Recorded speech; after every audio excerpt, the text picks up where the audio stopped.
मेरे प्यारे दोस्तों, मनी मंत्रा प्रो में आपका स्वागत है।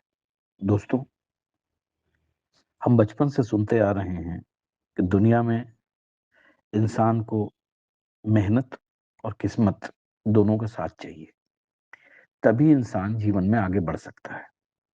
और कुछ लोगों को तो कहना है कि मेहनत का बहुत बड़ा हाथ होता है, किस्मत का कभी-कभी हाथ होता है और कभी नहीं होता है। वहीं बहुत सारे लोगों का ऐसा मानना है कि मेहनत तो सभी करते हैं, लेकिन अगर किस्मत और ईश्वर की कृपा ना हो, तो इंसान आगे बढ़ नहीं सकता। खैर, हम इस मसले पर ज़्यादा बहस करने से पहले आपको बताना चाहेंगे कि भारत के जो वॉरेन बफेट थे, यानी कि राकेश झुनझुनवाला, क्या आप जानते हैं कि उन्होंने महज ₹5000 से शेयर मार्केट में अपने इन्वेस्टमेंट की शुरुआत की थी? जी हाँ, सिर्फ ₹5000 से। आज वो नहीं है, लेकिन ज़रा उनकी किस्मत का खेल समझिए। उनको शेयर मार्केट का बिग बुल कहा जाता था।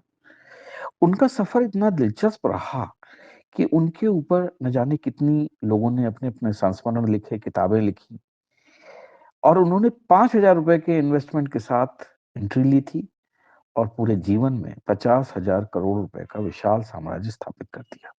जी हाँ, झुनझुनवाला को शेयर बाजार के सबसे सक्सेसफुल निवेशक के तौर पर जाना जाता है। 80 के दशक में झुनझुनवाला ने स्टॉक मार्केट में एंट्री मारी थी। उस समय उनके हाथ में महज ₹5000 थे और इस छोटी-सी रकम को उन्होंने दलाल स्ट्रीट पर पूरी जाँच-परख के बाद ऐसे शेयर में निवेश किया था, जिसके ज़रिए उनकी शेयर बाजार में रफ्तार पकड़ने की राह आसान हुई। अब आप समझिए, साल 1985 में शेयर मार्केट में कदम रखने वाले राकेश झुनझुनवाला ने अपना शुरुआती बड़ा मुनाफा रतन टाटा की कंपनी टाटा टी के शेयर को बेच के कमाया था। उन्होंने टाटा टी के ₹5000 के शेयर ₹43 के भाव पर खरीदे थे और अगले 3 महीने में ही शेयर का भाव चढ़कर 143 हो गया। इसे बेचकर तब उन्होंने अपनी पहली मोटी कमाई की थी। समझिए, ये पहली उनकी शुरुआत थी। धीरे-धीरे उन्हें शेयर बाजार की सभी बारीकियों का ज्ञान हो गया और वे शेयरों की खरीद-फरोख्त के इस कारोबार में बिग बुल बन गए। यहाँ तक कि राकेश झुनझुनवाला को वॉरेन बफेट तक कहा जाने लगा। शेयर बाजार में नए निवेशकों के लिए राकेश झुनझुनवाला किसी प्रेरणा से कम नहीं है। मुनाफे वाला शेयर चुनने का उनका तरीका भी खास था, जिसके बारे में अक्सर जिक्र करते रहते थे। राकेश झुनझुनवाला कहते थे, मैं सबसे पहले भाव देखता हूँ, इसके बाद कंपनी का फंडामेंटल देखता हूँ और फिर कंपनी के फ्यूचर ग्रोथ को देखता हूँ।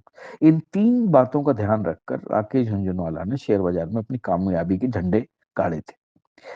राकेश झुनझुनवाला बचपन से ही शेयर बाजार में इंटरेस्टेड थे। उनके पिता टैक्स डिपार्टमेंट में अफसर थे और शेयर मार्केट के बारे में घर में चर्चाएँ करते रहते थे, जिन्हें बचपन से ही राकेश झुनझुनवाला सुनते आ रहे थे। पढ़ाई पूरी करने के बाद उन्होंने चार्टर्ड अकाउंटेंट की नौकरी शुरू की, लेकिन उनकी नज़र शेयर बाजार पर ही थी और उन्होंने 1985 में ₹5000 लेकर बाजार की राह पकड़ी। समझिए, ₹5000।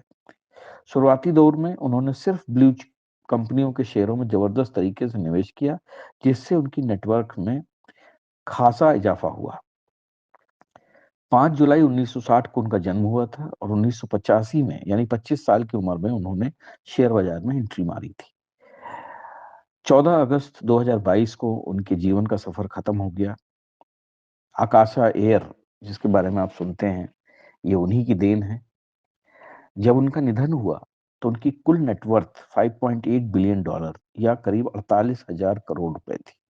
समझिए, ₹5000 से जो सफ़र शुरू हुआ था, वो 48,000 करोड़ रुपए पे खत्म हुआ। आज राकेश झुनझुनवाला नहीं है, लेकिन उनकी पोर्टफोलियो जो है, उनकी पत्नी रेखा झुनझुनवाला मैनेज कर रही हैं और आकाशा एयरलाइंस की भी मैनेजमेंट वही देख रही हैं।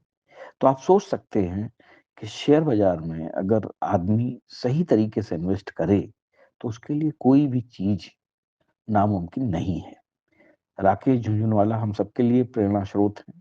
आज वो भले ही हमारे बीच में नहीं है, लेकिन उनके द्वारा जो उन्होंने जो मेथड्स डिवाइस किए थे, शेयरों को चुनने के लिए और शेयर मार्केट में प्रॉफ़िट कमाने के लिए, वो आज सभी के लिए एक प्रेरणा स्रोत हैं।